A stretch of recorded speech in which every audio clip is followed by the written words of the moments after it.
So there stood Richard Tye, rising in the Commons with a fire in his voice and frustration in his heart. "Thank you. Madam Deputy Speaker," he began, with the kind of politeness that barely masks what's coming next. "The Chancellor," he said, "didn't just inherit a black hole in the budget, she's gone and made it worse. A crater, in fact. One deep enough for public confidence to fall in and vanish. And it's not just public trust that's spiralling.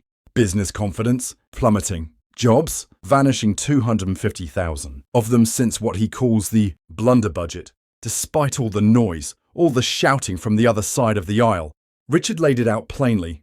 Government spending, out of control. Inflation, rising. Unemployment, rising. Borrowing, up. The cost of that borrowing, even higher. And the only things going down, jobs and GDP. But, and here's where he gives them a twist, there's a silver lining, a glimmer of hope. In the 10 councils run by his party, real savings are already being made. Hundreds of millions of pounds identified, not slashed recklessly, but found through reform. She might want to take notes, he says with a measured grin, because this is why we're leading in the polls. Then comes the Chancellor's reply, calm, but cutting. She's heard him on a podcast, boldly claiming he'd cut government spending by 300 billion. That, she says, would mean scrapping the entire NHS and wiping out the defence budget. But her numbers, she argues, go the other way. The government hasn't cut $300 billion.